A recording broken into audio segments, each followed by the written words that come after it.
नमस्कार शेतकरी मित्रांनो, आज 15 मे 2026 आज संत्र्याच्या बागेत आलेलो आपण आणि तानाची परिस्थिती आज आपल्याला पाहायची आहे कशी आहे.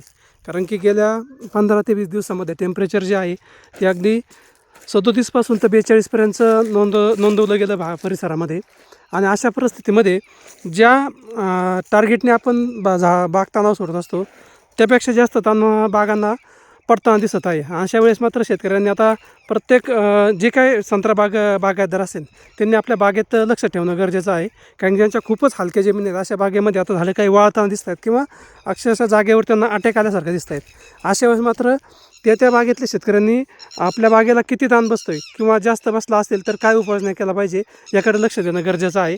आता हा जो काय आपला बाग आहे अशा पद्धतीने का सुकलेला दिसतो आहे, म्हणजे कमी प्रमाणात आहे पण जास्त सुकलेला नाही. परंतु आता काही पुढच्या आठवड्यामध्ये 15 ते 31 मेपर्यंत काही ठिकाणी पाऊस पण सांगितलेला आहे आणि त्याच्या आधारित आपल्याला पुढचा बहार धरायचा आहे. परंतु बहार धरत असताना सगळा विचार करणं फार गरजेचं असतं. आणि नाही पाऊस झाला तर अशा शेतकऱ्यांनी ज्यांची ठिबक सिंचन असेल त्यांनी मात्र एक 5 मिनटं 10 मिनटापर्यंत थोडं पाणी सोडणं गरजेचं आहे का जेणेकरून त्या झाडाला थोडाफार पाणी पुरवठा राहिला तर निश्चितपणे झाड पूर्णपणे वाळणार नाही आणि आपली ताण अवस्था कंटिन्यू राहू शकते. असा जर प्रयोग केला तर निश्चितपणे त्याचा फायदा होऊ शकतो आणि चांगल्या पद्धतीने आपल्याला पुढच्या वर्षी तयारी करता येऊ शकते. काही ठिकाणी झाडं खूपच शेतकऱ्यांची अशी आहेत की ती वाळायला लागलेली आहेत, काहींची जळायला लागलेली आहेत. परंतु अशा वेळेस मात्र त्या गोष्टीकडे लक्ष देणं गरजेचं आहे आणि त्या माध्यमातून जर आपण काम केलं तर आपल्याला संत्रा बागेचा पुढच्या वर्षीचा जो मृगबहार असेल तो चांगल्या पद्धतीने धरता येईल आणि चांगल्या उत्पन्नाकडे वाटचाल करता येऊ शकते.